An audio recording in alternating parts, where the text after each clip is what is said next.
Hi, anyone and everyone. This is Kim, the Humble Hermit from Come As You Are Oracle. I am going to do a crow oracle, a crow collective. Should I call it crow oracle or should I call it crow collective? Just like love oracle or love collective? I wonder.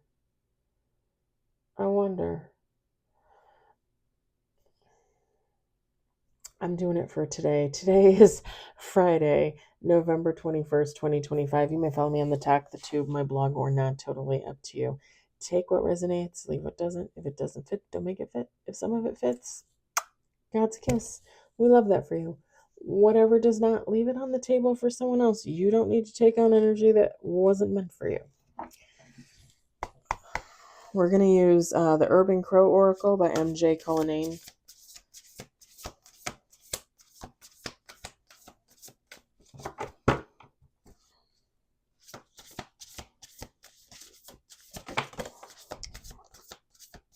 We got 2 on the table.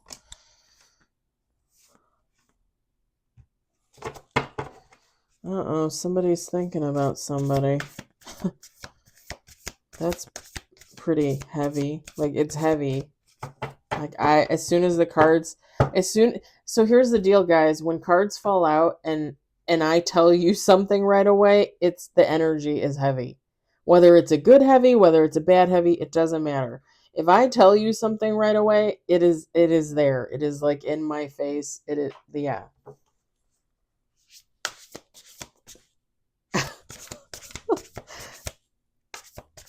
Don't show me. Okay, I was listening to tarot readings when I was out walking, and there was some guy sitting out his car in the street. I don't know if they were like Ubering or Door Dashing or something, but he's sitting in his car in the street. And I started making these faces. Pardon me, because I was listening to the readings, and I'm pretty sure he was probably looking at me like, what is she like, what is she looking at? Like, why is she making that face? I could just feel it. I could feel it in the air. In the cold air. Okay, 2 more shuffles. Let's do 2 more shuffles. Why is it like none of the cards want to fall out tonight? Oh, look at this bad boy. It's just an expression. You can change it to bad girl. We got 3 on the table, 1 in reverse. Last shuffle. 5 on the table. Hold on.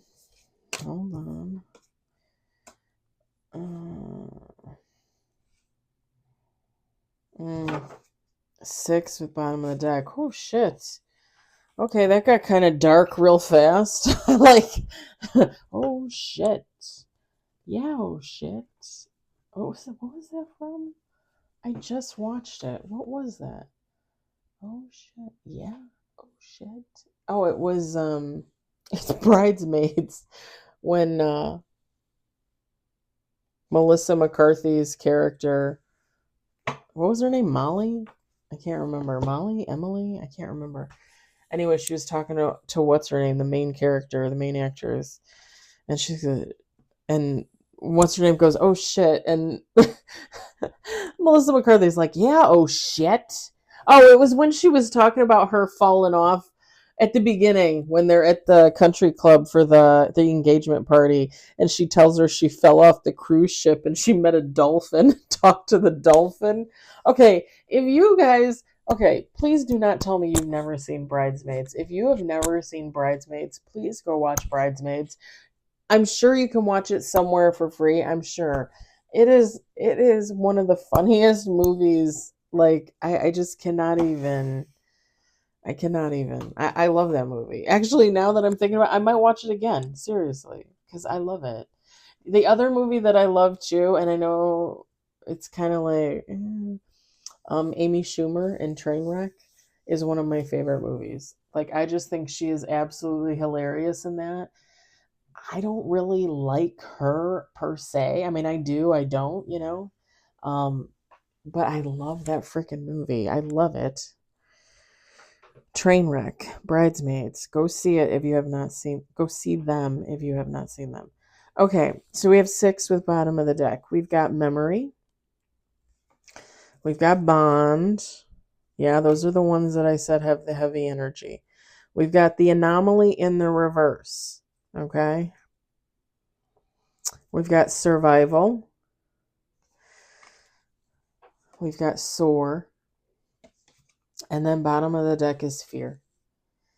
Feminine, masculine, take how it resonates. It doesn't matter.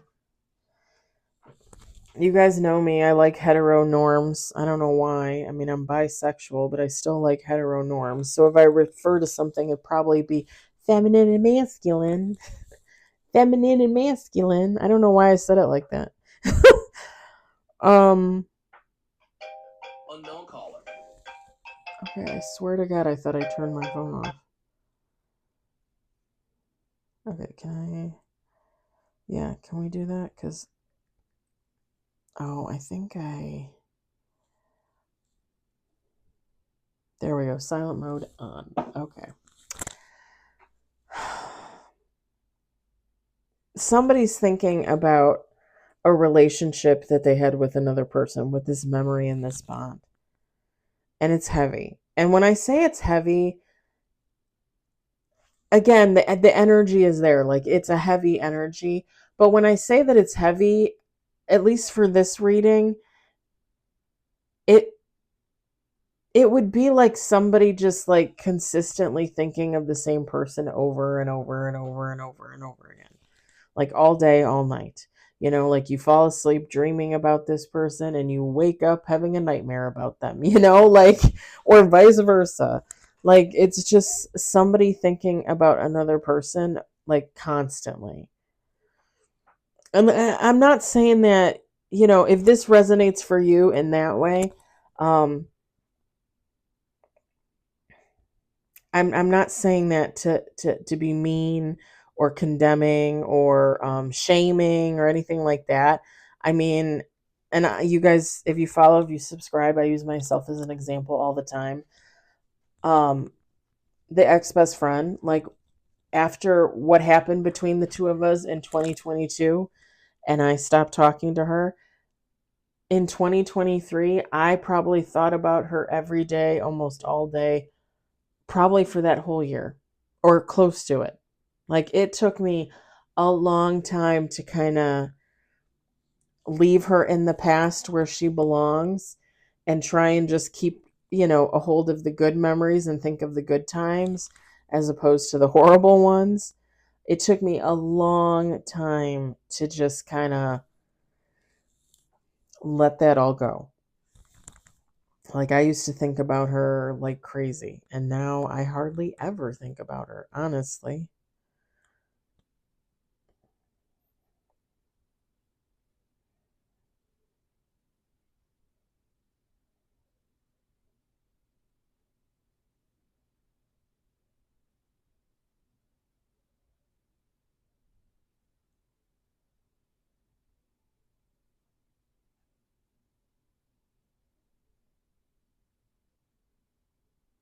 Hmm.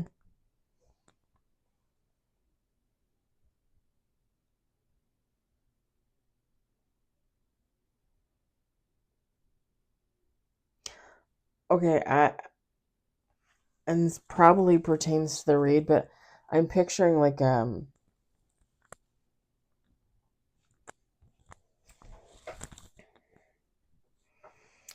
man and a woman getting in a fight, but like by a car, like by a vehicle. Like, either she's getting in and he's trying to pull her out, or like he's getting it. No, she was trying to get in and he was trying to pull her out of the car or prevent her from getting in the car, I guess, technically. Like a heated argument. I mean, that could resonate with this. Take how it resonates.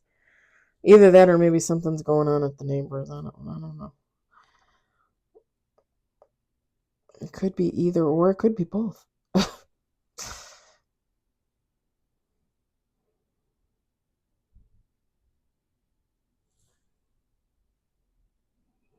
Okay, my earrings are so weird. Like all of my earrings should be like healed for the most part.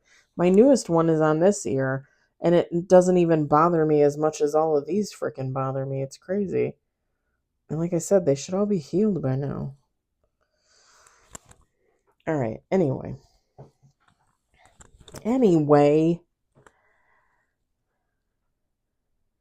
Someone felt like they were in survival mode in this situation, in this relationship. They had to move away from this connection out of fear. Now, the anomaly card, two things. This is happening between two people. It could have happened more than once. Like, it wasn't an anomaly. Like, this happened, many times. It wasn't a one-off, right? Anomaly suggests like unique, like one, like the one, right? No. In reverse, this means whatever this was, whatever this person feared in this connection, and they had to move away from it, it was not the first time. I'm also getting that if that is not the case, like if somebody only experienced this with one person once, that person experienced it with other people or another person more than once.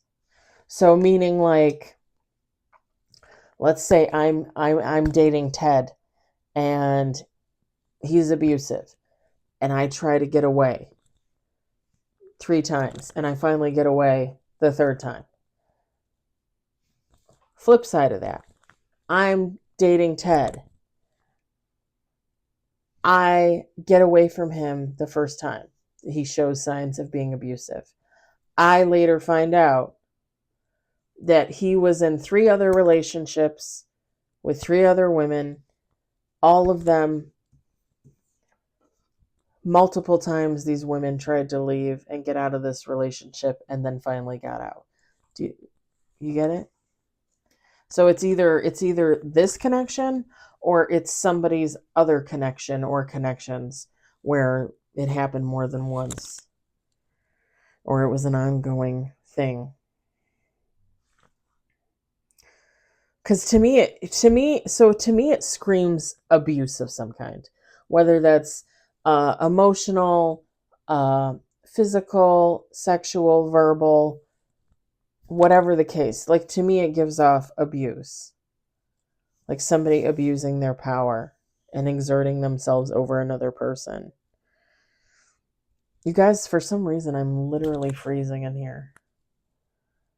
I even turned up the heat on my phone on the thermostat. I'm freezing. I knew I should have worn my little coat too, and I was like, no, I want to show off my shirt. It's my Twilight shirt. It finally fits for the most part, which I'm pretty excited about. Yeah. And take how it resonates. If this resonates for you and you're the one that got away from an abusive ex or an abusive friend or an abusive family member, you could be thinking about this situation all the time and this person all the time, or they could be thinking about you in this situation, or both. Take how it resonates. Because like I said, the energy is heavy because it's constant. And when I was talking about it for 10 minutes ago, when I brought it up, I should have said that it could be both parties, and it's just putting off such a high amount of heavy energy. It's like oppressive, honestly. And I always say be honest about who you are in the situation. Whoever this person is, they could have been oppressive towards you, or you could have been oppressive towards them. Again,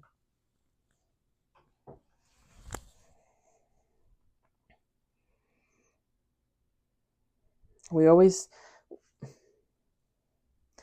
How do I phrase that? Because I don't want it to sound like... Typically, you'd like to be able to say, oh, I was the abused party. I was the injured party. And if that is typically the case for you, then okay. Okay.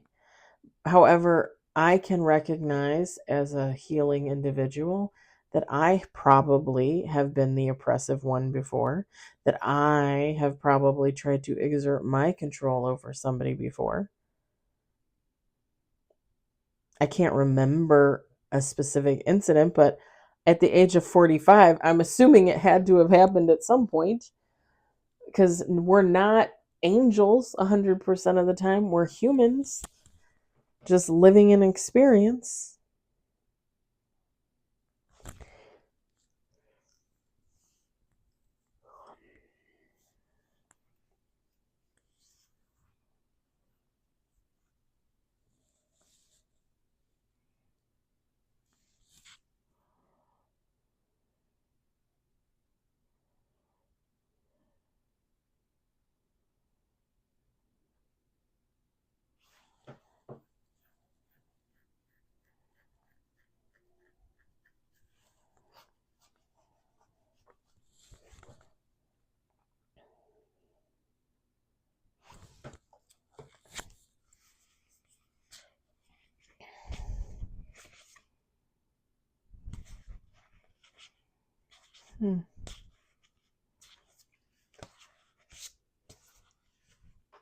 Pardon me.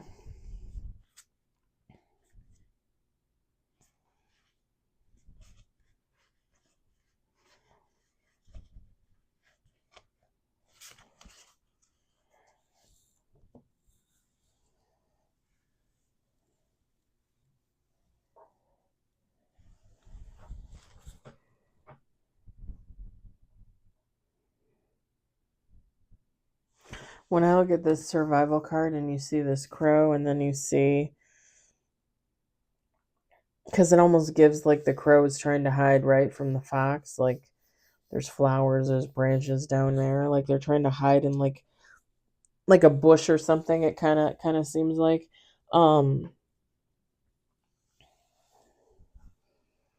you might have tried to hide from this person.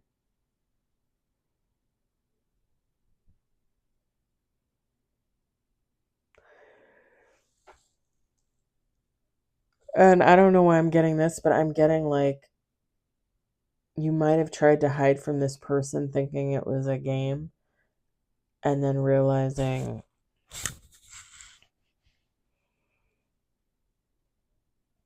it really was not a game for you.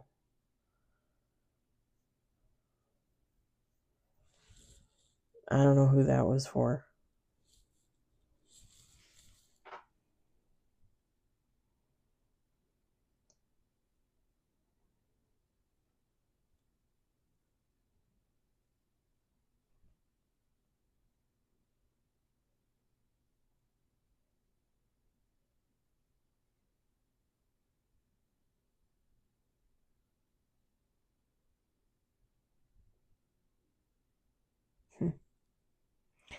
um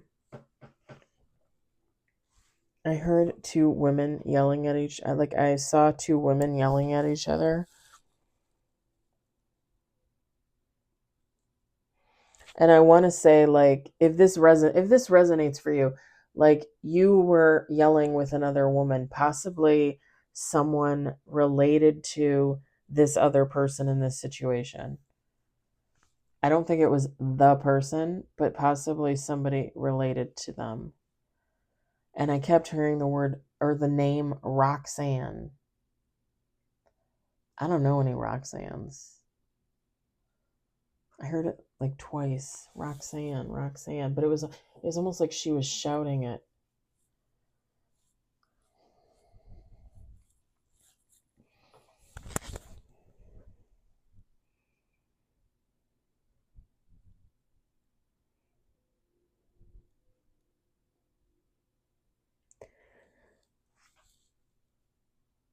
Oh, pardon me.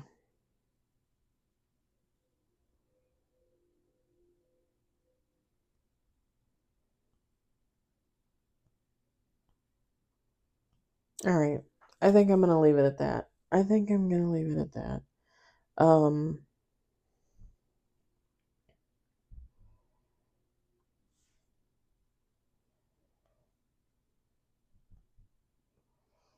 I'm just gonna one more thing before I go. I'm just gonna say this because I'm feeling the call to do that. If you broke up with somebody and it was an abusive relationship of some kind, of any of the abuses that I listed earlier, there is never any judgment for going back to a person, right? I think what is it? The average person goes back to their abuser, what is it, 6 times, 7 times? I can't remember. It's a pretty high number when you think about it. I think it's like 6 or 7, I thought. Um there is never any judgment there. I mean, I can only imagine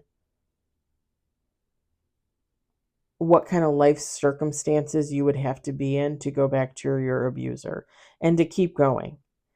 Because let's face it, women know, men know, right? Like, yeah, I know I'm being abused, but I got nowhere to live, so I guess I'm going to stay here, you know?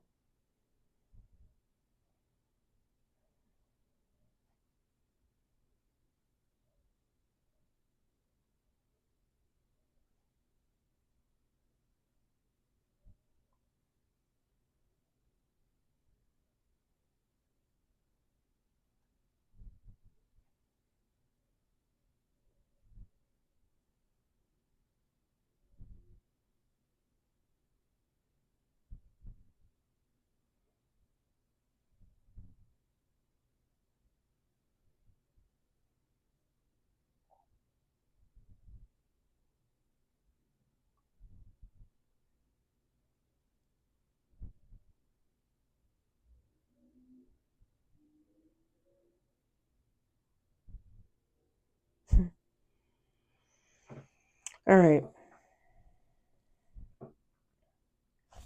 I'm going to leave it there. Um, I hope it resonated for you. I hope you enjoyed it. I hope, if anything, you were entertained. And I will talk to you later. Bye.